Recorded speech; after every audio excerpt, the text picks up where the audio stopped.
الحمدللہ رب العالمین والصلاة والسلام علی سید المرسلین اما بعد فاعوذ باللہ من الشیطان الرجیم بسم اللہ الرحمن الرحیم۔ ہماری کسی بھی ویڈیو میں کوئی بھی ایک لفظ بھی آپ ایسا نہ پائیں گے جو اللہ تعالیٰ کے حکم اور اس کے نبی اکرم صلی اللہ علیہ وآلہ وسلم کی تعلیمات سے ہٹ کر ہو۔ آپ سے گزارش ہے ہماری ویڈیوز کو آگے شیئر کریں، ہو سکتا ہے یہ عمل آپ کی اور ہماری نجات کا سبب بنے، اور ہمارے ویڈیوز کو آخر تک دھیان سے سنیں، یقیناً آپ کی زندگی بدل جائے گی۔ بسم اللہ الرحمن الرحیم۔ فَاذْكُرُونِی أَذْكُرْکُم، ترجمہ تو میری یاد کرو میں تمہارا چرچا کروں گا۔ حضرت سیدنا ثابت بنانی رحمۃ اللہ علیہ فرماتے ہیں، مجھے اس ذات کا علم ہے جس سے میرا رب عزوجل میرا ذکر فرماتا ہے۔ حاضرین جھنجھلا کر کہنے لگے، یہ آپ کو کیسے پتا چلتا ہے؟ فرمایا، جب میں اس کا ذکر کرتا ہوں تو وہ میرا چرچا کرتا ہے۔ اذکر اللہ ذکر اکثیرا، ترجمہ اللہ کو بہت یاد کرو، اللہ کو بہت یاد کرو۔ الذین یذکرون اللہ قیاما وقعودا وعلی جنوبہم، ترجمہ جو اللہ کی یاد کرتے ہیں کھڑے اور بیٹھے اور کروٹ پر لیٹے۔ وَإِذَا قَضَيْتُمُ الصَّلَاةَ فَاذْكُرُوا اللَّهَ قِيَامًا وَقُعُودًا وَعَلَىٰ جُنُوبِكُمْ، ترجمہ پھر جب تم نماز پڑھ چکو تو اللہ کی یاد کرو کھڑے اور بیٹھے اور کروٹوں پر لیٹے۔ حضرت سیدنا عبداللہ بن عباس رضی اللہ تعالیٰ عنہ مذکورہ آیت مبارکہ کی تفسیر میں فرماتے ہیں، اس کا معنی یہ ہے کہ دن رات، خشکی و تری، سفر و حضر، غربت و مالداری، مرض و صحت اور پوشیدہ و علانیہ ہر حالت میں اس کا ذکر کرو۔ وَلَا يَذْكُرُونَ اللَّهَ إِلَّا قَلِيلًا، ترجمہ اور اللہ کو یاد نہیں کرتے مگر تھوڑا۔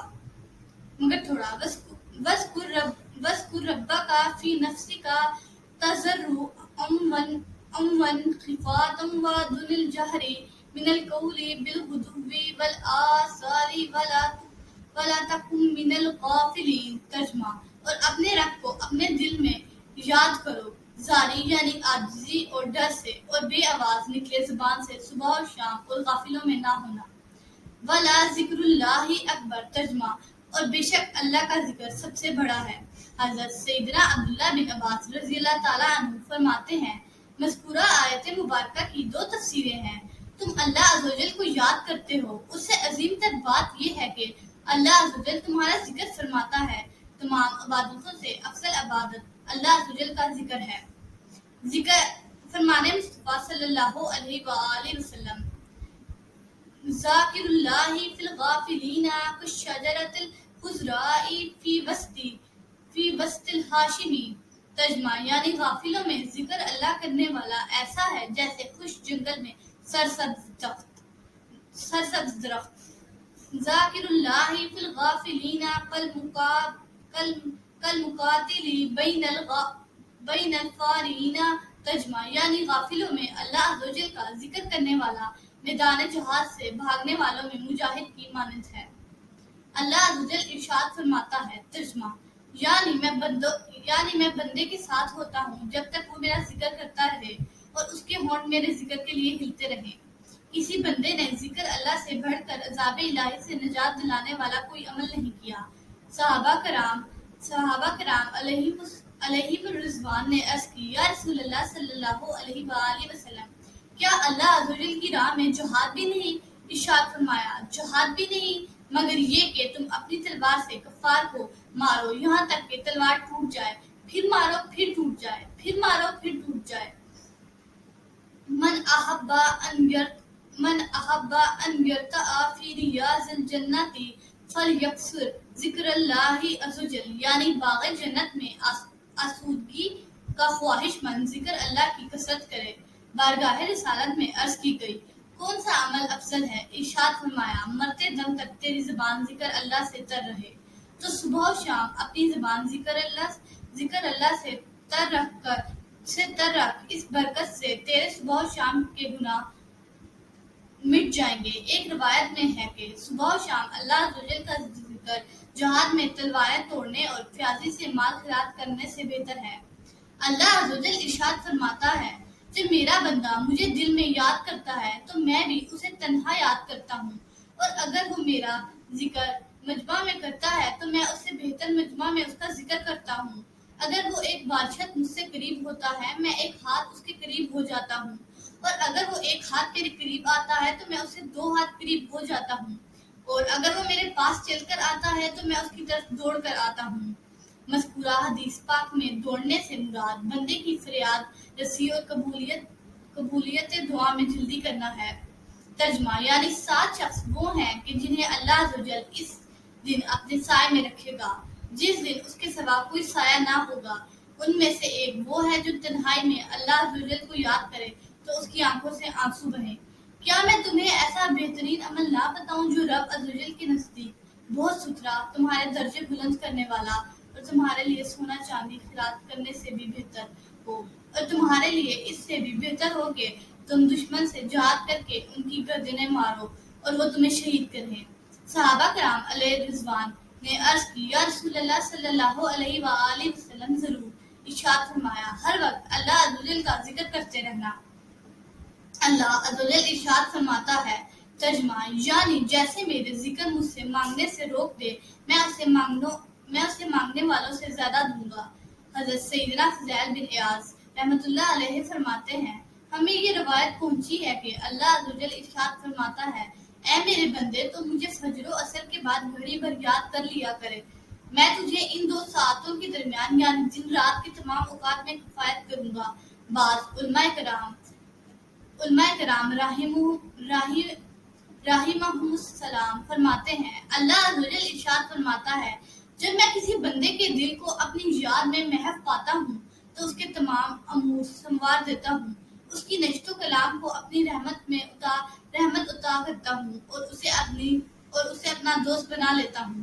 حضرت سیدنا حسن بصری رحمۃ اللہ علیہ فرماتے ہیں ذکر 2 قسم کے ہیں جو صرف بندے اور اللہ عز و جل کے درمیان ہو، کوئی اور اس پر مطالعہ نہ ہو۔ یہ یاد بھی کیا ہی خوب اور عظیم اجر والی ہے، اور اس سے بھی زیادہ فضیلت والا ذکر یہ ہے کہ انسان اللہ عز و جل کی حرام کردہ چیزوں کے معاملے میں اللہ عز و جل کو یاد رکھے، یعنی حرام کام کا خیال آتے ہی رب تعالیٰ کو یاد کرے اور حرام کاری سے باز رہے۔ اللہ عز و جل کا ذکر کرنے والے کے علاوہ وہ ہر شخص دنیا سے پیاسا رخصت ہوگا۔ حضرت سیدنا معاذ بن جبل رضی اللہ تعالیٰ عنہ فرماتے ہیں اہل جنت کسی چیز پر حسرت نہیں کریں گے سوائے اس گھڑی کے جو یاد الہی سے غفلت میں گزری۔ فرامین مصطفیٰ صلی اللہ علیہ وآلہ وسلم ہیں جو لوگ اللہ عز و جل کا ذکر کرنے کے لیے جمع ہوتے ہیں اور فرشتے انہیں گھیر لیتے ہیں اور رحمت انہیں ڈھانپ دیتی ہے اور اللہ عز و جل فرشتوں کے سامنے ان کا چرچا کرتا ہے۔ جو لوگ محض رضا الہی کے لیے اللہ عز و جل کا ذکر کرنے بیٹھے ہیں تو آسمان سے ایک منادی ندا کرتا ہے کہ مغفرت یافتہ ہو کر لوٹ جاؤ، تمہارے گناہ نیکیوں میں بدل دیے گئے ہیں۔ جب کوئی قوم کسی مجلس میں بیٹھے اور اس میں نہ تو اللہ تعالیٰ کا ذکر کرے اور نہ ہی مجھ پر درود پاک پڑھے تو بروز قیامت یہ مجلس ان کے لیے حسرت کا باعث ہوگی۔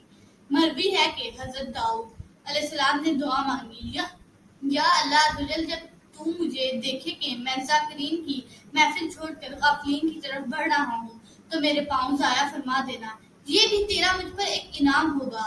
سرکار دو عالم نور مجسم صلی اللہ علیہ وآلہ وسلم کا فرمان عالی شان ہے المجلس الصالح یکفر عن المؤمن الفی مجلس من مجالس السوء، یعنی ترجمہ یعنی اچھی محفل مومنوں کے لیے 20 لاکھ بڑی مجلسوں کا کفارہ ہے۔